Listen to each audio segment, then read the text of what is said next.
Hello, hello, hello. Welcome to Otis Frampton Live. Well, today is the day after Patchwork of Oz #1 came out. I hope everybody went out and got a copy. That would be really cool. I would really appreciate it. It looks like this, in case you want to know what it looks like when you're looking for it. It'll be on the new comic shelf at your local comic shop for about a week, so snatch it up. Really appreciate it. I just know something here. Today I'm going to be working on... I'm going to color up a couple of characters, rather, there it is, that I drew and inked yesterday. I will have to have these characters... well, let me just go back and show one thing real quick. So in each issue, at least I'm hoping to have them in each issue, I have... where is it? This is for issue 1. I have a page of what I call the Oz Character Compendium. So if I mention a character, if a character is mentioned in the story, I'll try to give an image of them and some back history, so that even if you haven't read any of the other Oz books, it catches you up to speed a little bit. So the first issue mentions the Hammerheads, and Professor Wogglebug is on the map that's included in the comic. So I have them. Issue 2 is going to have 4 characters here. I have to wait and see who those are. But today we're going to be working on what are the names again? Allegro da Capo, the musicer, as he's called, and King Kickabre, 2 characters from The Road to Oz, who are mentioned. Might be mentioned in issue 3 or 4. I forget which one. Anyway, I'm gonna color these guys today and chat with you. I'm watching the chat on Instagram, Rumble, and YouTube, so if you have any questions or comments, please let me know. Otherwise, I'm going to get going here. So I already have their little, actually, I have the background colors done. So they're always going to be against this yellow. Yellow and green, 2 traditional Oz colors. Now, flats. This guy has a reddish coat. He's listed as having a red coat, white pants, and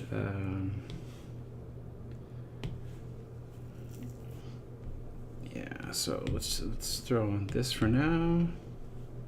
I'm gonna get like an off-white color.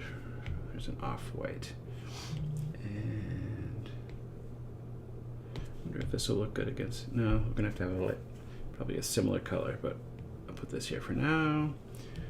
Buttons are going to be kind of gold. Let me just throw this. I'm just going to throw down some colors here just to make sure that they work. That's close to the background color, but that's okay. We're going to, let's give him...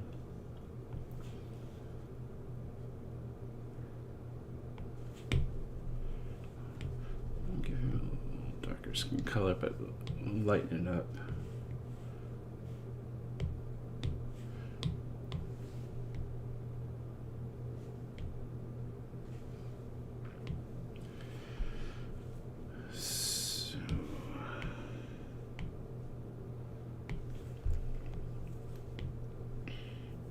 It's a little dark, but we'll lighten that up.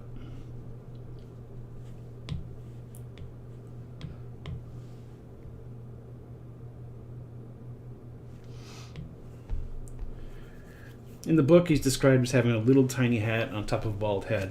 I went a different direction. I wanted him to have sort of big curly gray hair for some reason. Like sticking out, like flaring. And this character he's described as a musicer by Shaggy Man, I believe it is, and like he can push himself and create sort of an accordion sound, music sound. Sarx's Comics on Instagram says, "Awesome comic book." Thanks, Sarx's. I hope you're talking about Patchwork, and if you picked one up, I really appreciate it. So those are the... Yeah, I'm not liking that color for his... Maybe give him sort of an old man pink. Oh, actually, let me throw that. Oh, actually, that works. That's fine.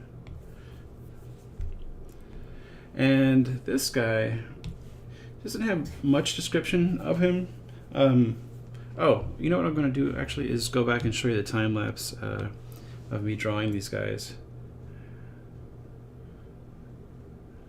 And I started drawing the King Kikabray on a bed of grass, the way, then I realized I was unconsciously cribbing the first image you see of him in the Marvel comic adaptation of Road to Oz. So I went back to the book and made sure that I wasn't cribbing anything, and I went back to the Marvel book, make sure I wasn't cribbing it, so I got rid of that, had him standing.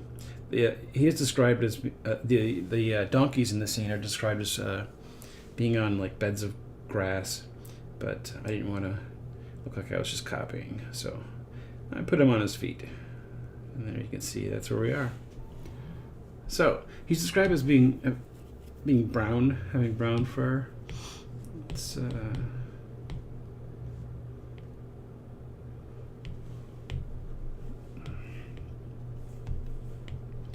probably give him like a stripe or something up his nose. Make his ears a little lighter, and throw a little pink into his nose.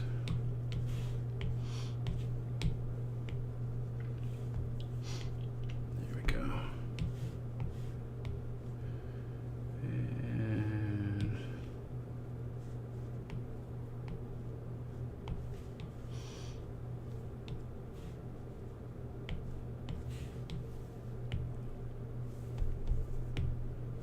yeah, that's good. A little brighter.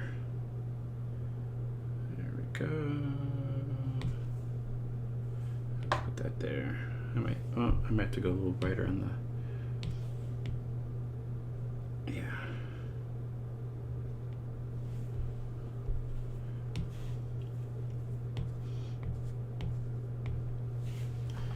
Just a reminder, I'm watching the chat on Instagram, YouTube, and Rumble, so if you got any questions for me, please let me know.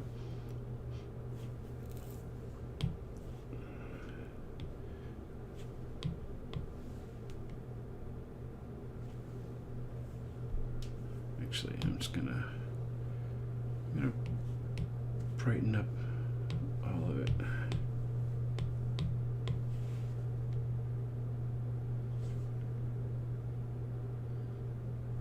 There we go.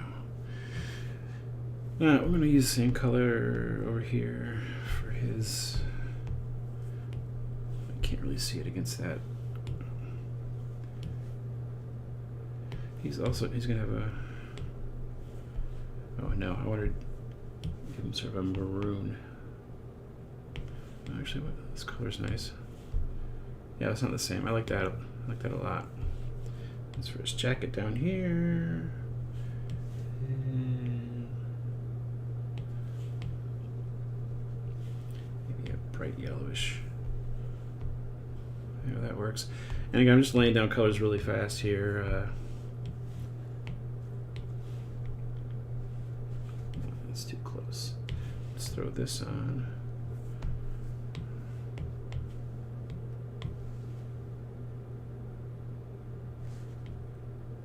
There, it's a little different.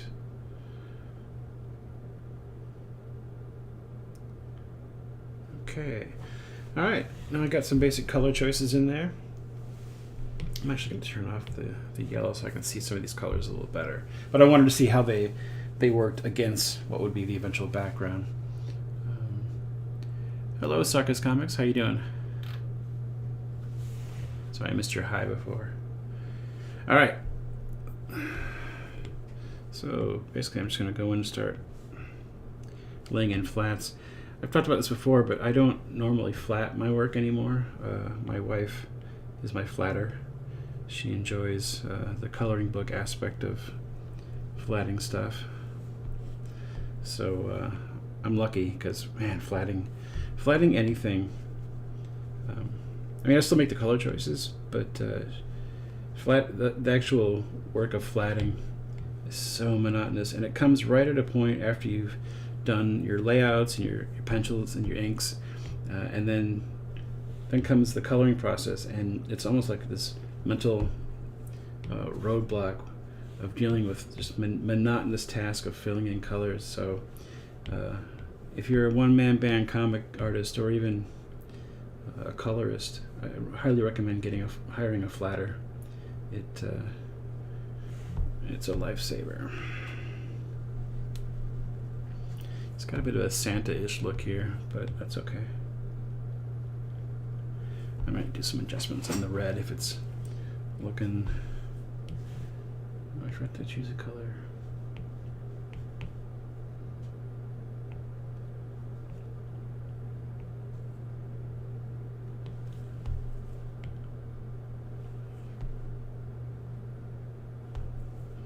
Let's see.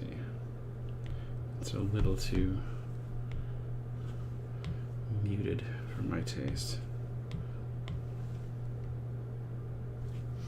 There. Alright, do I have his jacket all done? No, I don't.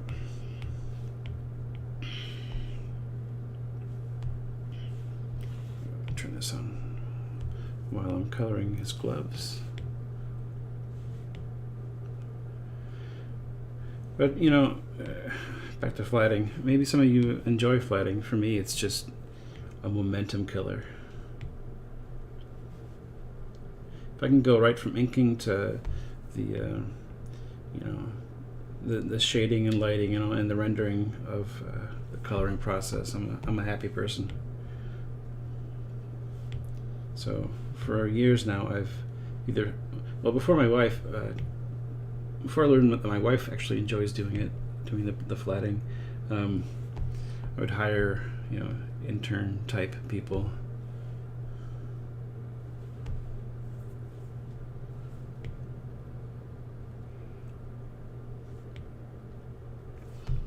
It's worth it. It's worth the small cost to keep that creative momentum going. Yeah, there's not enough of a contrast here between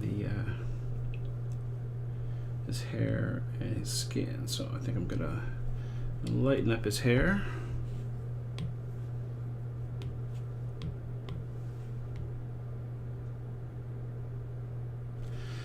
He's going to be a silver fox.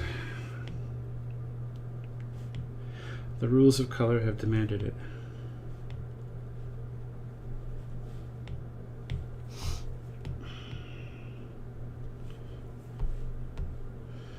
I might make his eyebrows and mustache a darker color, though. Make it a little different. Oh yeah, I actually use this and darken that so that they're similar.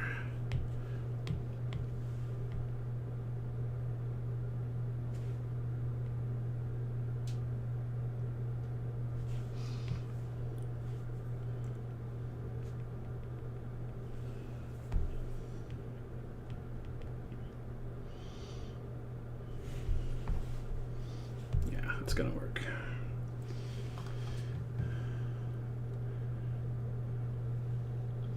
Woke up in Nebraska, asked, how's it going? It's going. Thanks for asking. Just working on some characters from my new Oz comic series, Patchwork Girl of Oz. Came out yesterday. Everyone's got a copy, right? If not, your local comic shop. It's also available digitally. I do almost all of my comics digitally these days, so you can grab it on Comixology or anywhere Image Comics are sold digitally. Why did I just do that? That was not what I wanted to do.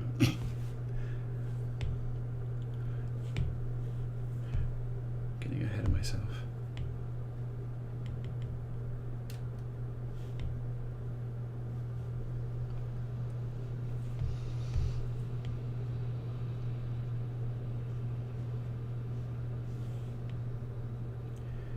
I like this look of the old guy with white hair, but still has some color in his eyebrows and beard.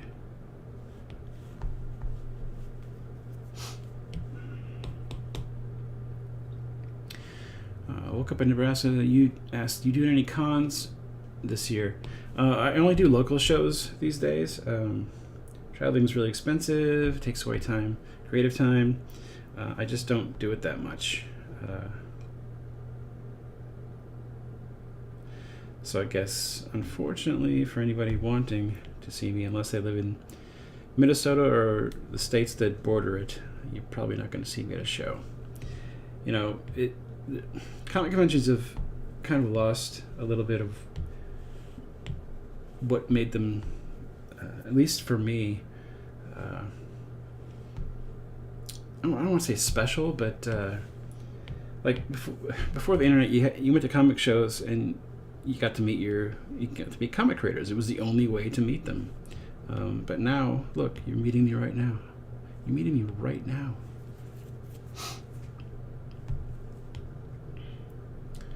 So, you know, it costs so much. And unless you're a big name and you can, you know, sell a ton of stuff or sell a lot of books while you're there, it's financially, it's not really justifiable.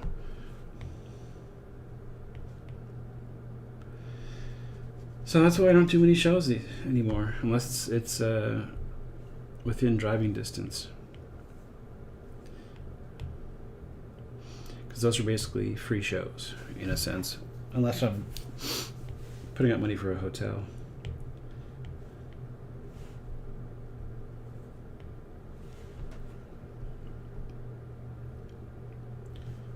Maybe I should just make the braiding yellow too. Same yellow, yeah. Why add another color? So I know that this is not the most exciting thing to watch, but that's why I was talking about flatting and how, yikes, it can be boring.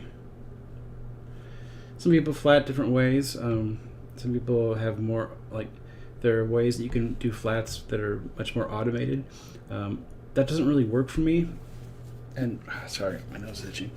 Here's the reason why. You see, like, little gaps here. Every once in a while here, little gaps in the line art. It makes flatting using any kind of automated tools really difficult because of the way that I do my finishes or inks. And I tend to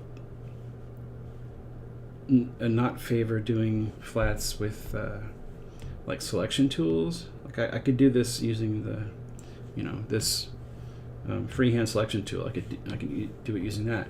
But doing it by hand like this just helps you build up muscle memory and you know, helps you, anything that helps you get your hand and brain working together is good. So this is as monotonous as it is, it's almost like being on the treadmill or something, you know. It's boring but beneficial, you know. It helps you build up accuracy in theory.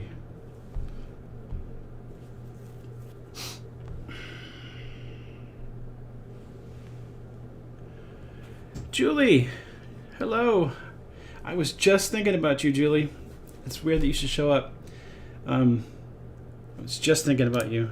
And the last time that we interacted via email before my first brain surgery, because I quote you often when you said something. I asked you about, you know, After Effects, and you said, well, my eyesight's better, but my nose will never be the same. I know exactly what you mean now. My nose will never be the same. Oh my God. My nose is a disaster, but I'm alive and I can see. So, but hello, Julie.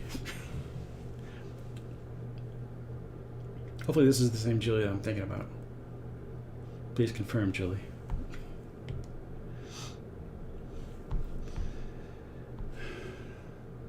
He's not pink enough for me. Tino Asso on Instagram says, what app do you use for streaming the iPad? I think that's what you mean. I'm actually, this is actually an iPhone 8 over my iPad setup. And I have a webcam sitting on my desktop for the shot of my face. But I use Streamlabs to stream, so that's the app I use on my desktop. To do remarks on your book. What do you mean by remarks?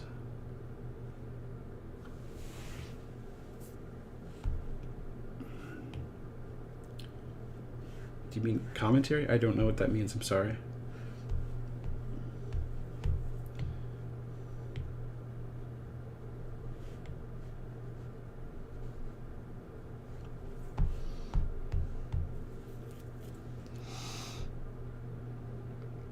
I hope that answered your question, T-Nut. There are ways to stream the iPad screen directly, but I like doing it this way, so you can see, like you can see it when I click on a menu. You can see when I click on the layers. I can show you the layer setup. You know, I can show you exactly what I'm doing, which wouldn't show if you were just doing streaming the screen, sharing your screen. I think it's better to see everything that's going on. I could be wrong, but that's what I like to see when I'm watching like a tutorial video on an iPad. Because sometimes if you can't see everything, it leaves you with questions, and that's not fun.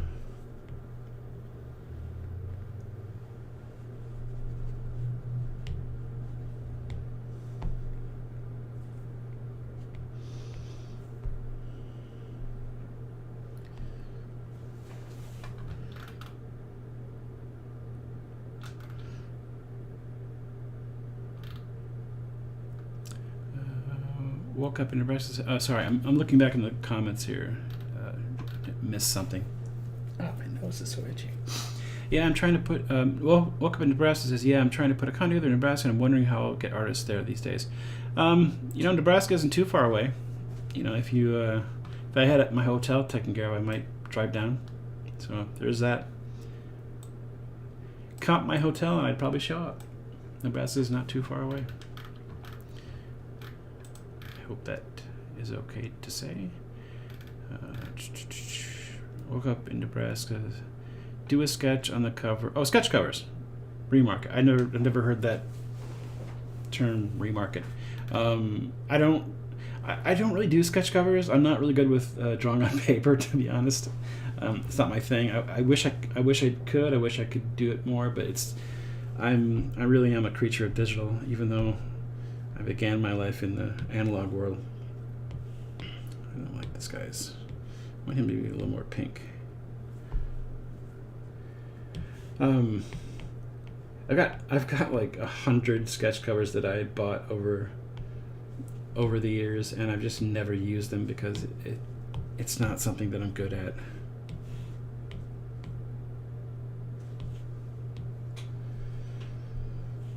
I apologize for that.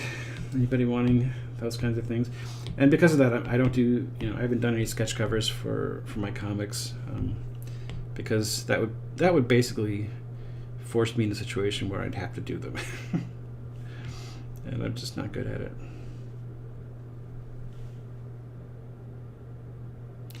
Thank you, Tina. Appreciate it. Hey, Julie, if you're still here, still in the chat room, it's weird that you should pop in now because I'm actually listening to a playlist full of songs that Pink Fish did, the band that I was in high school, and I think Julie saw that band a number of times, but it's kind of funny. It's good timing.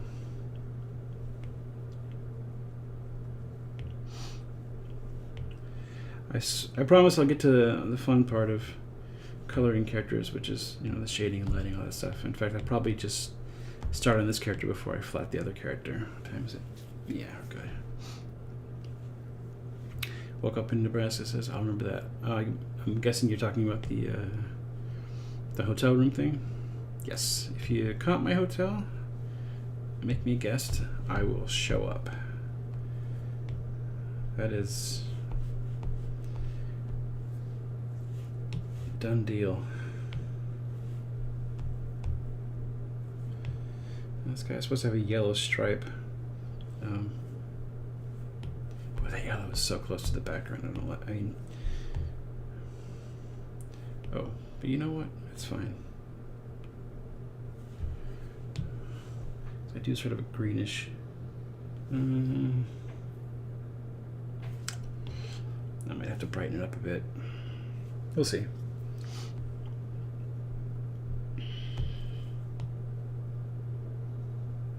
Maybe just make it a little bit more golden. But I can change that later. There's the yellow stripes. One more thing to flat, and then I'll start shading this dude.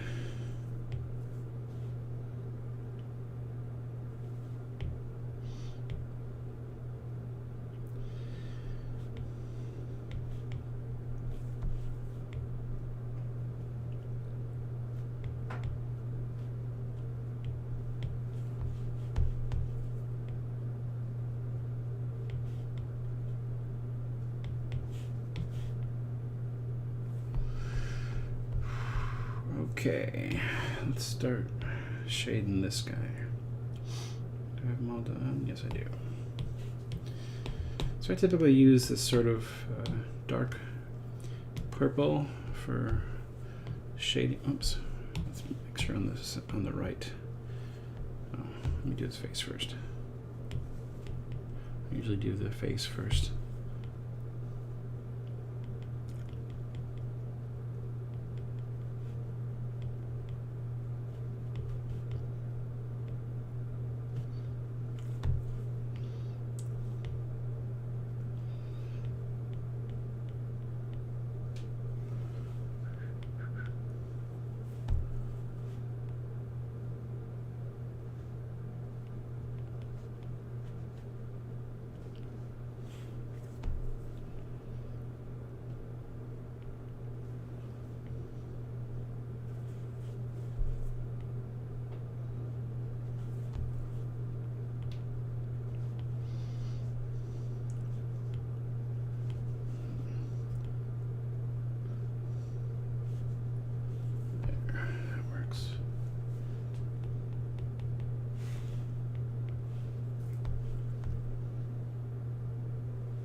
Somebody was at my table yesterday. I was at Source Comics and Games for the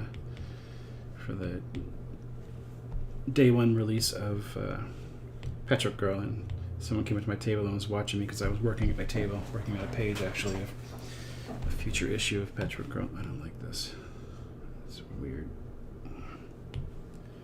Let's fix this. And you know, I was just sort of my Apple Pencil was flying, and she goes, "Your hand moves so fast." It's like, yeah, it's just muscle memory at this point. So I appreciate the observation, but just muscle memory, you know.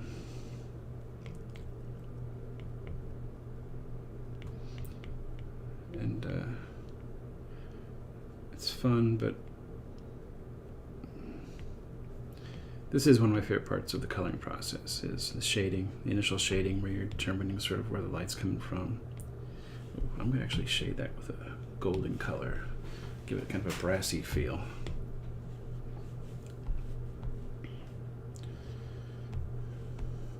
But yeah, this is fun. This is one of the fun parts for me.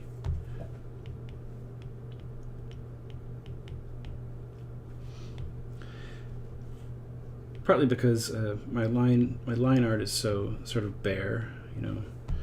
There's not a lot of spotting of blacks, so this is the first time that you get to see any sort of form happen. You know, you get to see shapes come out and form take shape. So it's almost like the last part of the drawing process for me, in a sense.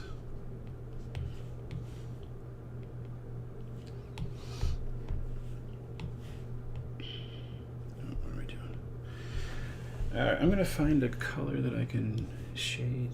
Let's pick a... I'll try that. And I'll do this as a separate layer. Call it brass shading. Set it to multiply, drop it down. Nope. Maybe. Oh, that's too brown. I want something golden. Give me a.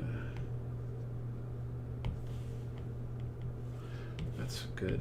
Oh, I had it on the wrong setting. There we go. Turn it up a little bit. There we go.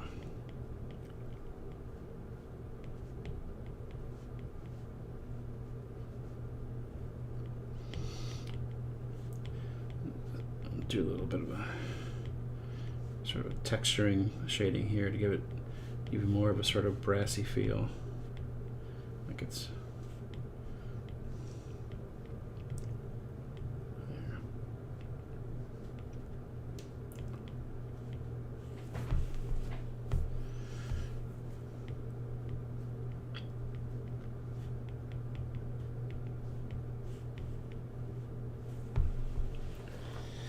it's still not popping as much against the background, which is going to be a problem because that's the yellow is going to be the background for the comic page. So I'm going to go in here. Whoops.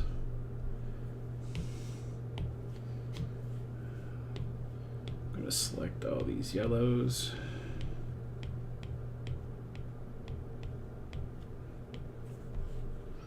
This one too. I think I got them all. Yeah.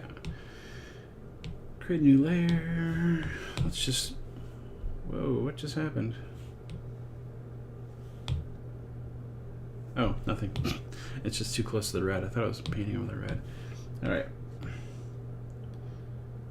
Drop it down. That's better. Help it separate and then darken this up a bit.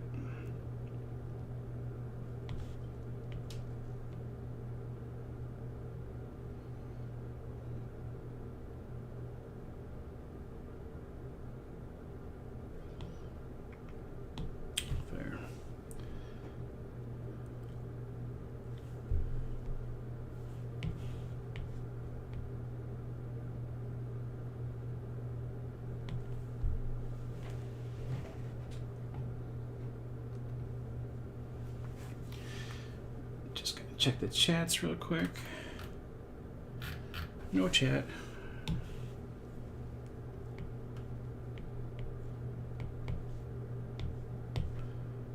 Okay, back to the color's just not quite right in the shading now. It might need to be a little bit more brown.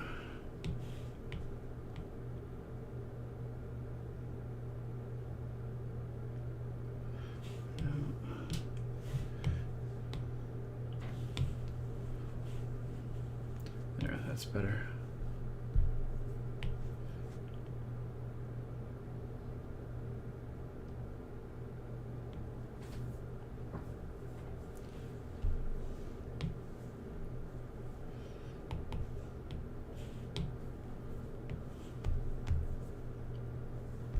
That's not the right one. There we go.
Okay, now I'm going to go back to the regular shading layer, grab my purple. Where is it? There you go. So some of the yellow things on here, whoops, are not made of brass, so I'm going to color them with the regular shading color of purple.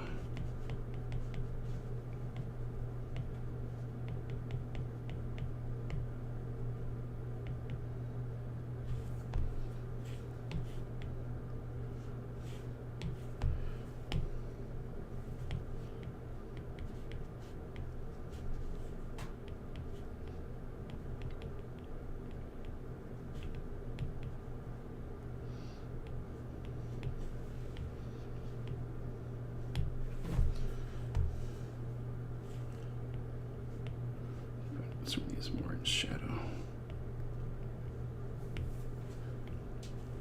There.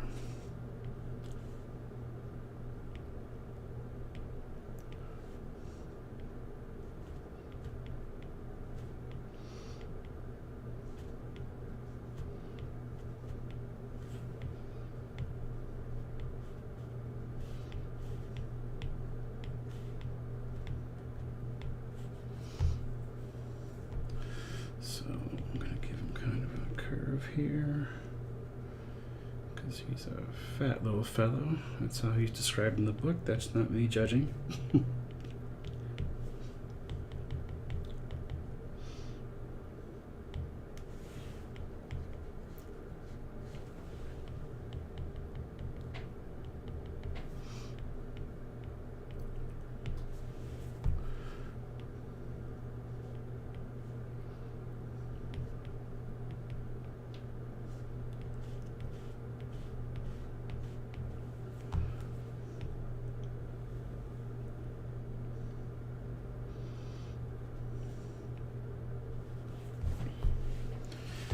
Starting to come together.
Okay, seeing a spot I want to fix.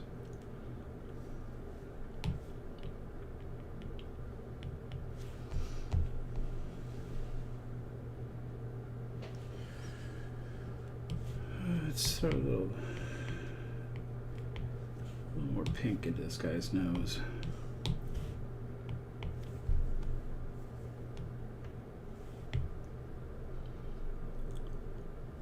And his ears. Oops. Let's do this first. One thing at a time. And maybe his lips a little bit.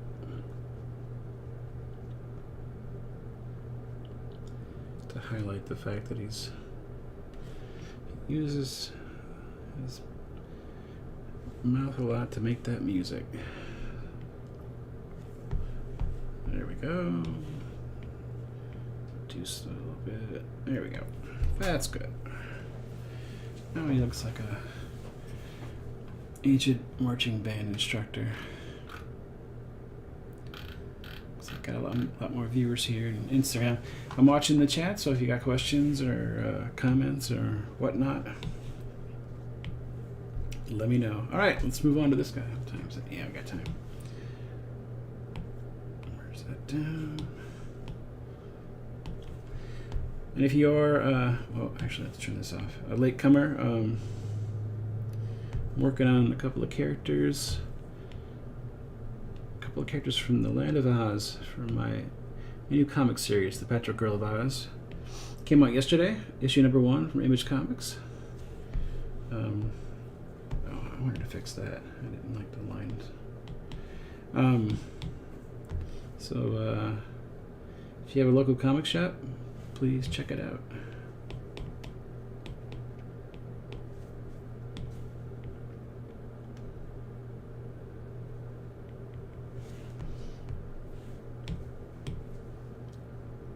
Come on. Why is it so big?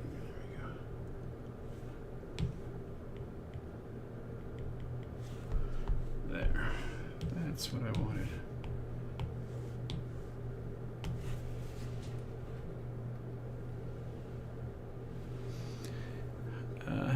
Hello, Stadnikov from Ukraine. How you doing today? Thanks for the hearts.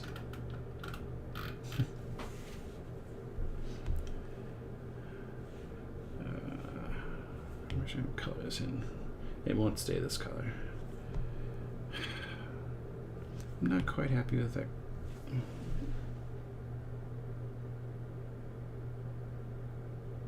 Sorry.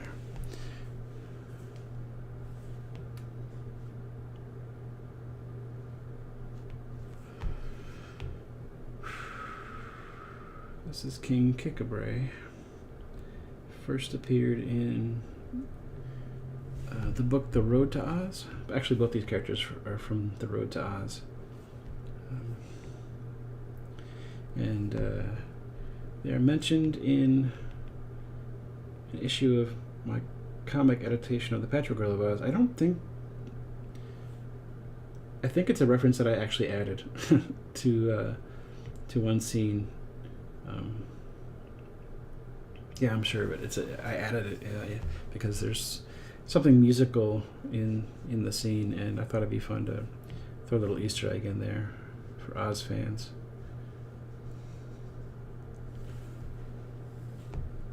All right, now that I can see where the brown is, I'm gonna color this white. There we go. And I'll try to do that when I can. If I can, I won't make it too obtrusive. I hate when that kind of thing is like thrown in your face. But if it works for what's going on, I didn't finish drawing there. If it works for what's going on in the scene, I'm all for it. And this is just a casual reference to something else, or to something in the scene. So I thought it'd be fun.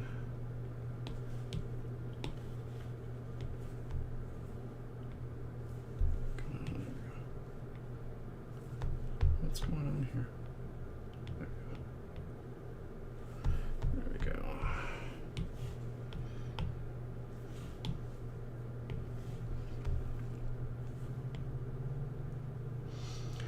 Might need to lighten this if it's too close to the background color, but for now, we'll just throw it on there.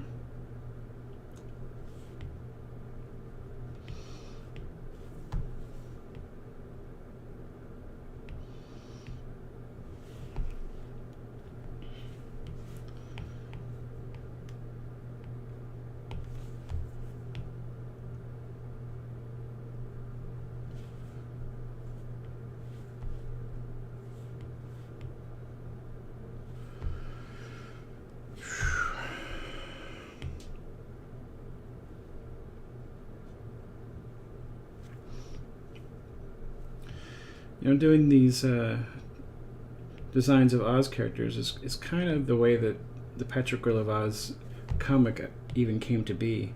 Just as a fun experiment. I mean, I've always wanted to do an Oz comic. It's been a goal of mine, or a dream of mine for a long time. But I kind of put it on hold while other adaptations were coming out because I didn't want to. I felt like, well, they're doing a good job. I'll stay in my lane here. But I started doing random designs of Oz characters just for fun, just as a fun exercise, and I did so many, and I just kept thinking, God, this is so much fun drawing these characters. Maybe I should just go for it and do an Oz comic. So this is kind of how it all began.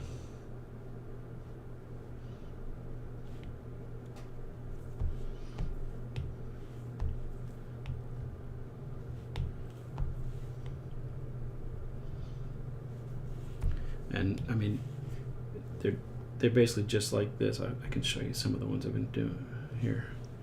So I'll start with this. I'll show you some of the designs that I've done over the years.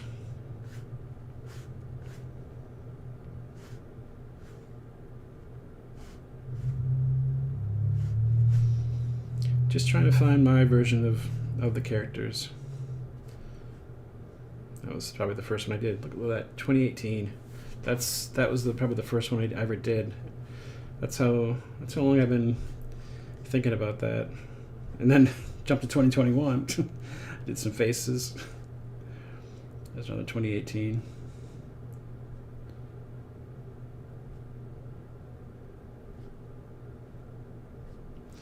So yeah, I think that was just a repeat. Oh no, there's a couple more. Now, this is when I was actually 2021 is when I was planning the Oz comic, so I was designing characters that were going to be in the book later on. Yeah. Anyway, just want to show those. Show kind of what I'm doing now with another pair of characters.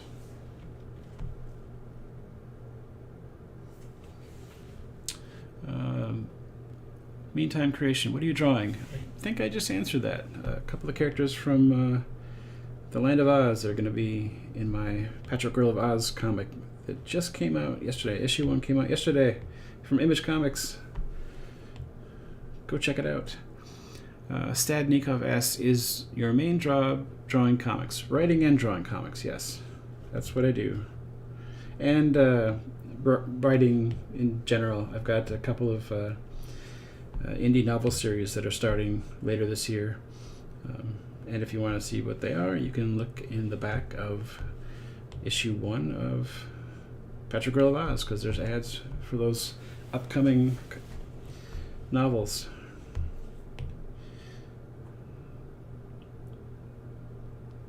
But yeah, this is what I do.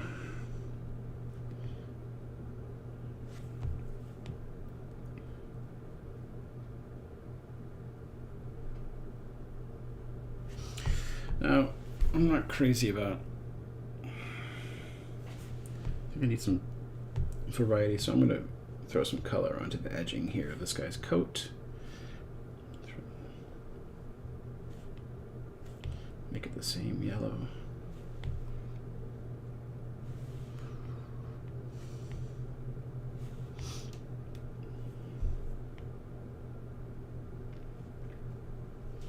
Same with the cuffs. I think I need a little bit of difference there between the hand. Yeah, that's better. Much better. Thank you, Meantime Creation. Much appreciated. Do you talk about writing for mini comics or just writing in general? If you ask me a direct question, I will answer a direct question. Writing for anything is, to me, there's no difference between writing for mini comics or books or TV or movies. It's all storytelling. It's all finding the story and writing to it, and that starts with characters, good characters. But like I said, if you have any specific questions, I'll be happy to answer. In general, that is my approach to comics. It's all about the characters. Characters are story. I don't give a rip about plot. Plot is something that can be there or doesn't, or sometimes it's not there, and a story can work just as well. But if you don't have good characters to inhabit your world and your story, you're gonna have a hard time. You're gonna have a rough time of it. So it's all about the characters.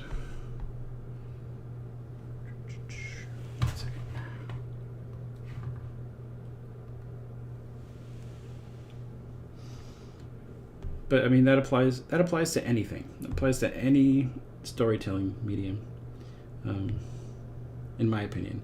Unless you're writing something like a little bit more loosey-goosey or poetic or existential, then maybe characters aren't going to be your main priority. If you're writing like a thriller, obviously you're going to need plot elements in there to move the story ahead. But I don't really like that kind of storytelling for the most part, because it tends to be a little dry for me, because it's usually lacking in character. I'm not crazy about the color for his fur. I might alter it. Oh, I'll keep plugging away at it.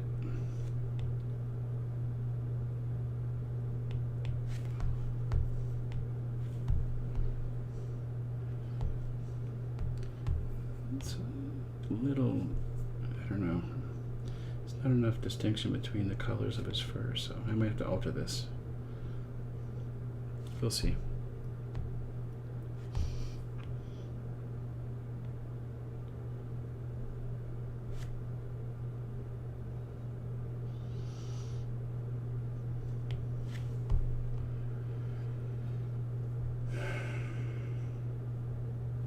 It's too close. I'm gonna alter it right now. It's just too close to the color of his garments. So I'm gonna brighten it up a bit.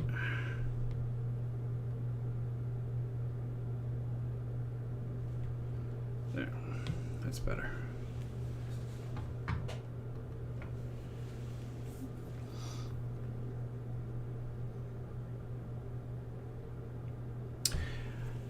Meantime Creation says, I have a character design, but I'm having a hard time building a story around it. That's because you have the process backwards. You should have your story first, and then design the character around what is necessary for the story. At least in my opinion.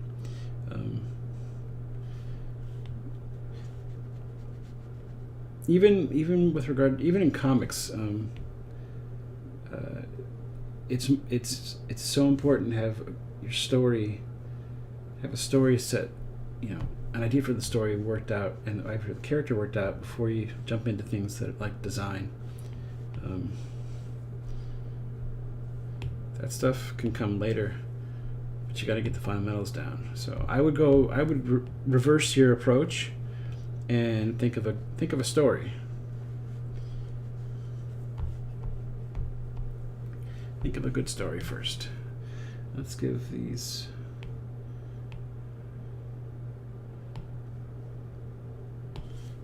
Some jewels embedded here. Give them different colors.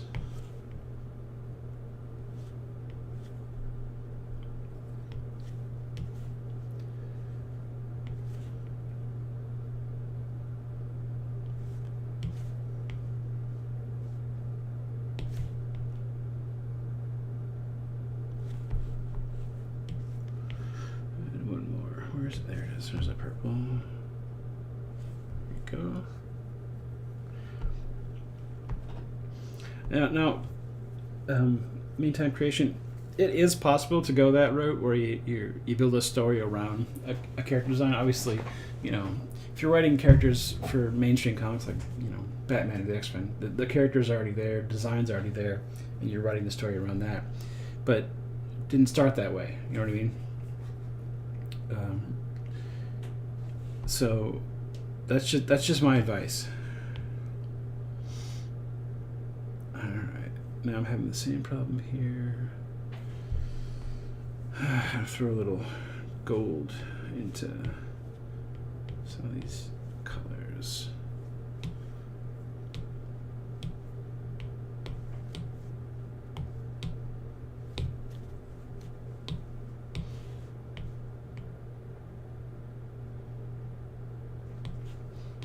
go. And I'm gonna brighten up this. Not sure I'd normally do this much tweaking, but because I know that these characters will be against this yellow for the comic page, I want to make sure that it's contrasty enough.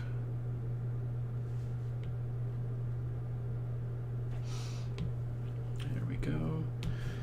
And not enough pink in that guy's nose. Let's throw some more pink in.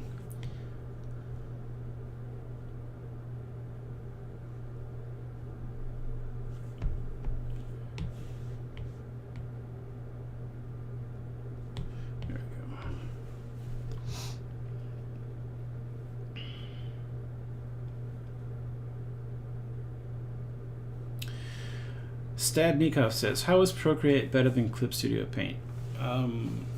I don't really work in terms of better, best, that kind of thing. It's not better. It's not worse. It's what I use. It's what I choose to use because when it comes to tools of any kind, art tools, writing tools, anything like that, editing tools, animation tools, you got to find the one that works best for you, that works with your flow. Your workflow, and feels like a home. Procreate, from the minute I used it in 2011 when it first came out, I knew it was going to be my home someday. I gotta fix something here because it just felt so right. It wasn't quite ready, and neither was the iPad. But once the Apple Pencil and the iPad Pro came around, I was like, well, yep, it's finally where I need it to be, and I can make comics on it all day long. Yeah, it just feels like home to me, and that's the most important thing. There are lots of things that Clip Studio Paint does better. If you're interested in a lot of built-in tools for comic making, panel borders, double page spreads, that kind of thing. Yeah, absolutely. Clip Studio Paint does that stuff great. I like Procreate, so there it is. All right, let me see how I'm going to shade this first. But yeah, I mean it's all about what works best for you.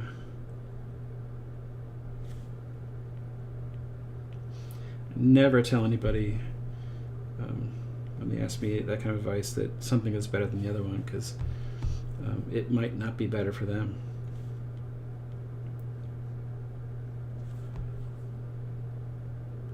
I just know that when I open Procreate, I feel like I'm home.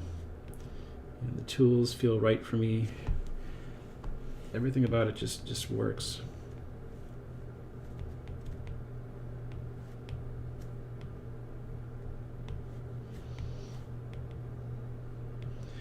And I'd recommend that you sort of start taking that approach to things. And the whole don't think in terms of best. Don't think in terms of extremes like that, because you're going to find that it's going to limit you in so many ways moving forward in life.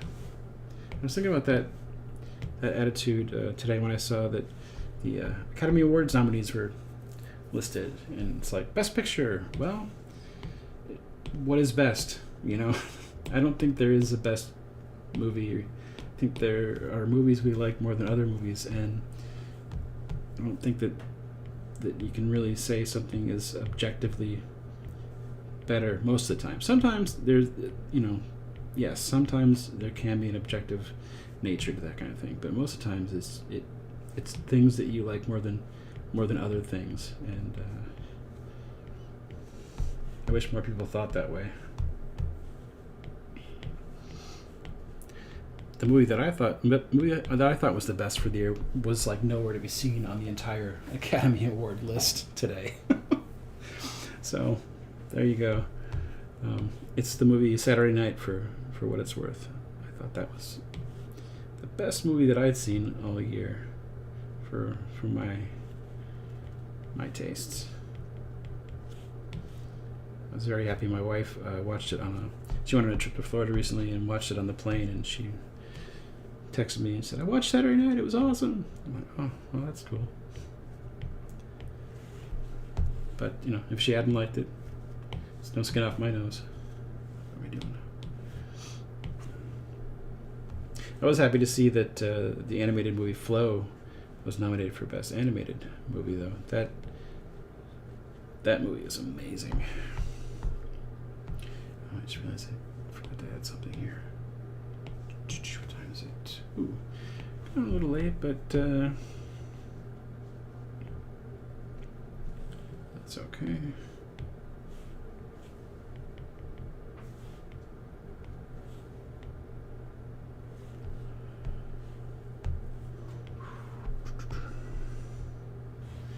I think I'm gonna keep going here. Shade this guy real quick and probably end up around 3:15. So if anybody has any other questions before I'm also gonna show the comic one more time before I head out.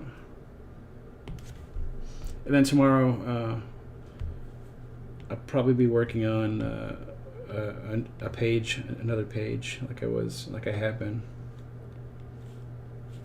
So let me fix something here. So if you want to see me working on a comic page, probably tomorrow is when I'll get back to doing that. But I wanted to finish these up on the show because it's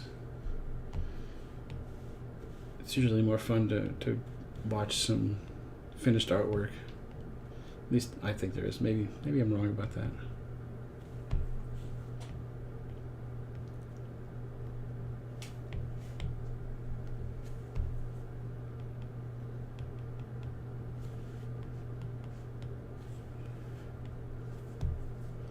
I'm going to change the color of his eyebrows to get him to separate a little bit more. Make him a little darker.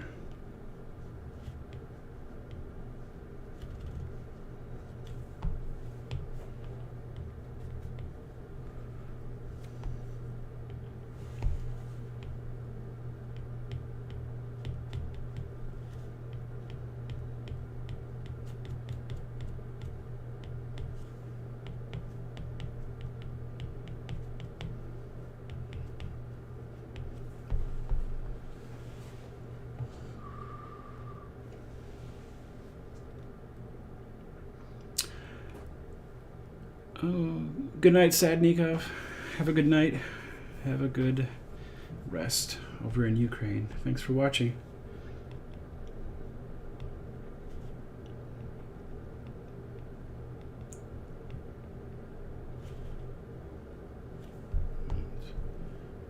Oh, shoot.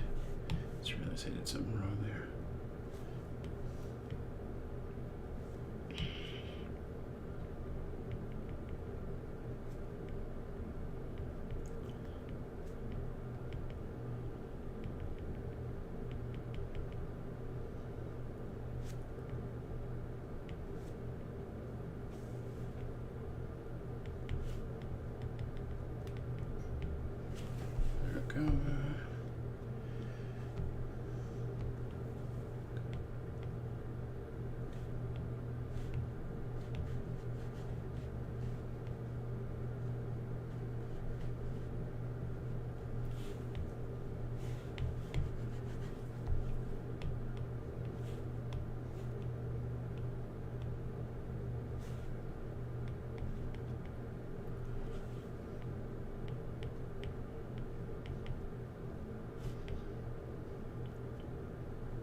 go.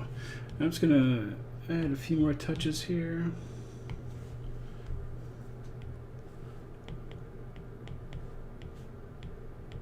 Just do a secondary layer of shading in certain spots.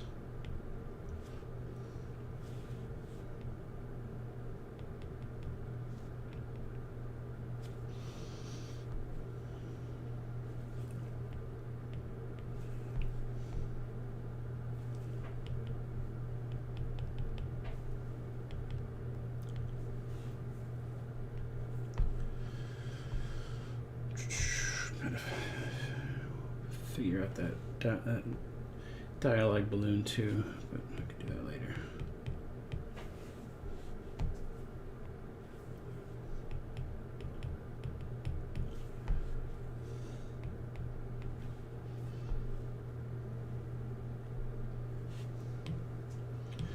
But I can throw some white in there for now. Just so it looks like I finished this.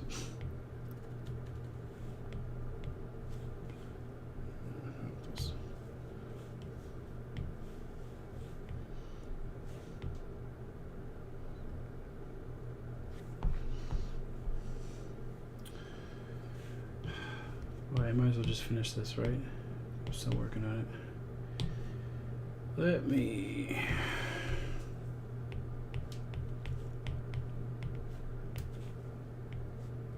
add a few highlights, just like this.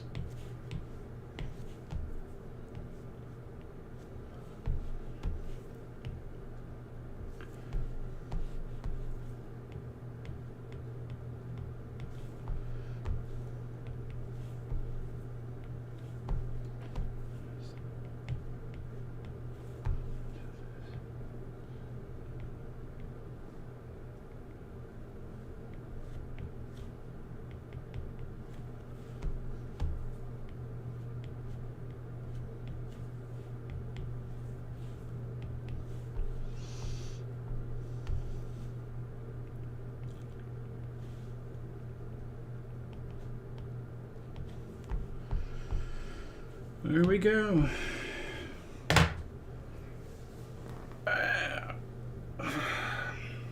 Couple new characters.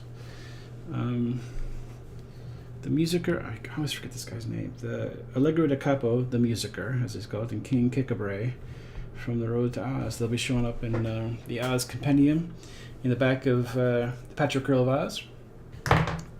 My new comic from Image Comics, which I'm going to mention 1,000 times. Actually, I'm going to show it right now, so just give me 1 second. Make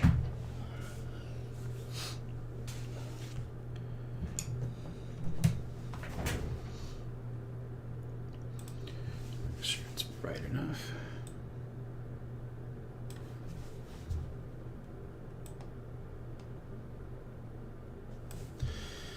This came out yesterday, issue 1 of Patchwork Girl of Oz from Image Comics. I'm so proud of it. I'm so proud. I'm so excited too.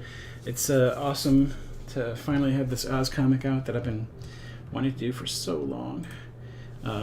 Issue 1 is available at comic shops everywhere because it's sold by Image Comics, and it's also available digitally. Here, I'll show you the. That's the map. This is what I was talking about. This is where those two characters will show up eventually in an issue. At the back of an issue in the Oz Character Compendium, where I give a little information about other characters in the series. And I mentioned that I got a couple of new projects coming out later this year, and this is them: Edison Peckleberry and The Song of Xanthia. They're two serialized novel series, short novels. Going to be available digitally or in print on demand via Amazon Kindle or Apple Books, that kind of thing.